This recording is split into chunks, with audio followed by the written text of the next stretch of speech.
What's the purpose of life? Well, the purpose of life is to understand who we are. Not just intellectually because somebody told it to us or because we read it in a book, but to actually understand who we are. But that doesn't mean, most of us identify ourselves as who I am based on the body.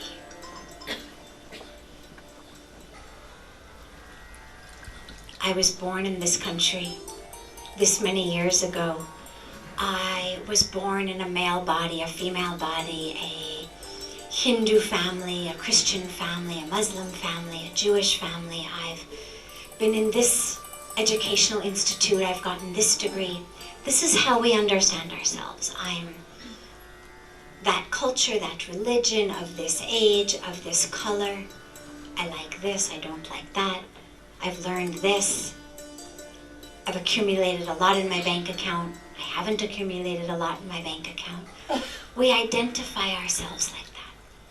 And what we're told is the purpose of life is to really know on an experiential level, not in the brain, but an experiential level, to know who we are.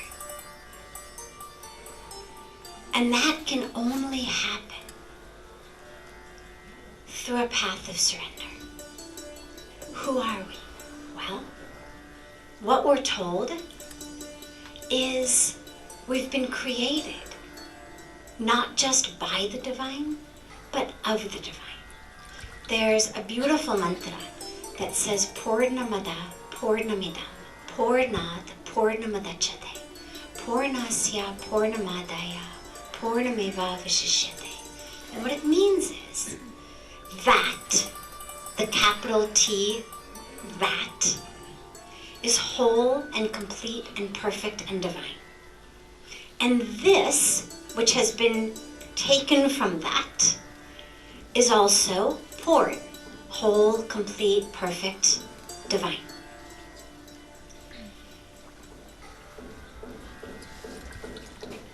Come, Aye, come.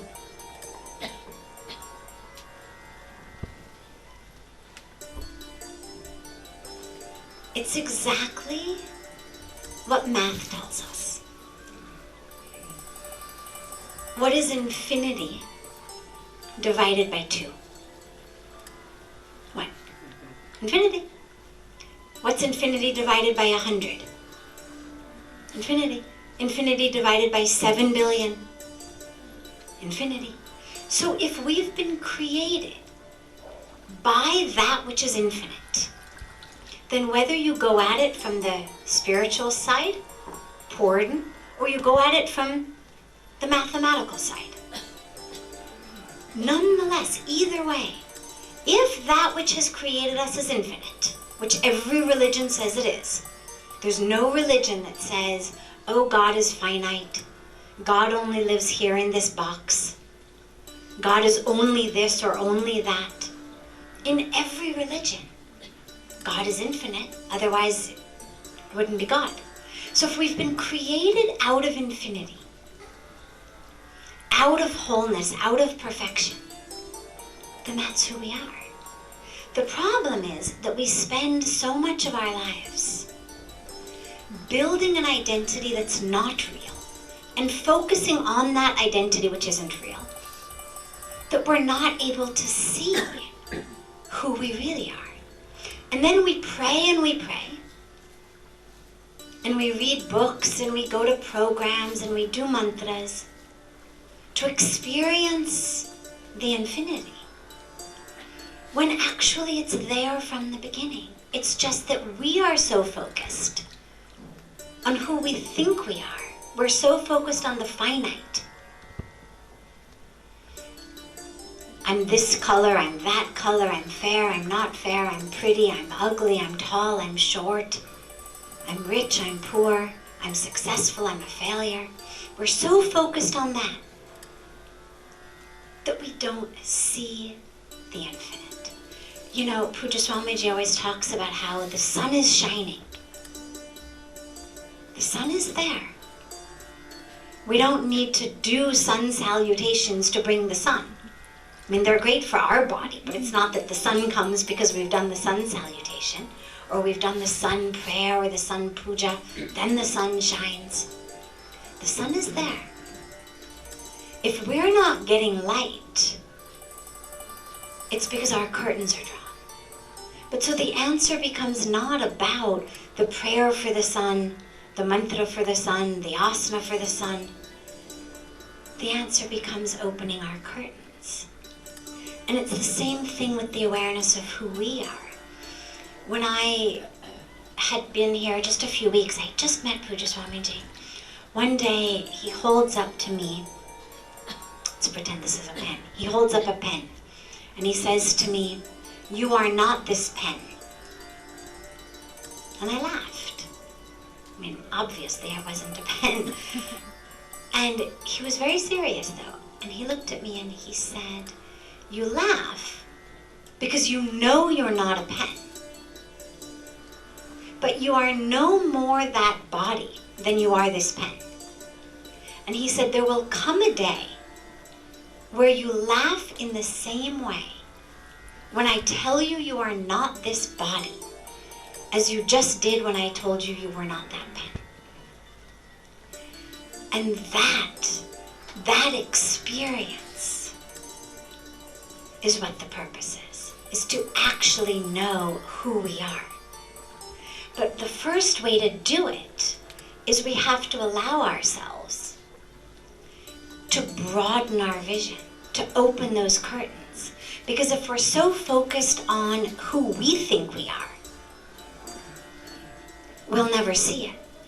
One of my very favorite studies that was ever done in psychology is a study where they took university students, smart kids, and they gave them a test. And the test was, watch this video for 6 minutes. And the video was a basketball game, the white team versus the red team. And the only task that they were given was, you must count how many baskets the white team makes, how many baskets the red team makes. Okay, simple, smart kids. At the end, they call them in and they say, okay, write down how many baskets the white team made, how many baskets the red team made. Almost all of them got the answer right. But then they asked the question that actually is what the test was about. And they said, did anyone notice anything different? Anything else?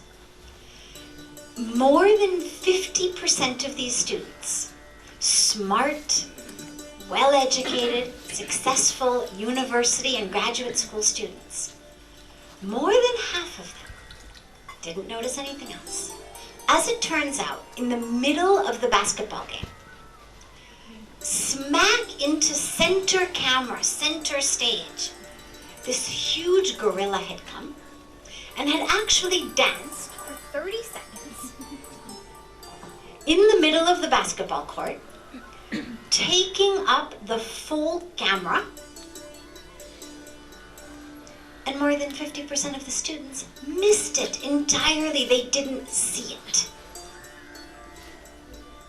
How is it possible? Because they were so focused on what they thought the task was, counting baskets, that they missed the most obvious thing, the gorilla in the center of the team, the center of the court. And that's what happens in our lives. Who we are, that infinite nature, that divine nature, is right there. It doesn't require a special puja, a special prayer, it's there.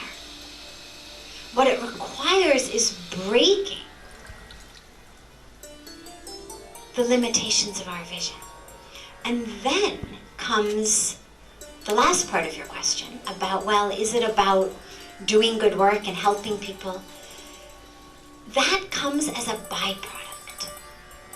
It's not that we do good work and help people because we're going to get something from it, we're going to get good karma from it, or because we've put a sticky note on our computer that says, remember to do one good deed today. What happens is, when we actually are aware of who we are, then we become simultaneously aware of our connection in the world. And when we become aware of our connection in the world, then that service springs not from one who has to one who doesn't. Not out of condescension, not out of pity, but the service comes as self to self. Their hunger becomes your hunger. Their pain becomes your pain because you are connected. And so the service springs out of that awareness and that connection. So first the purpose is know who we are. And then all of the right action will stem automatically.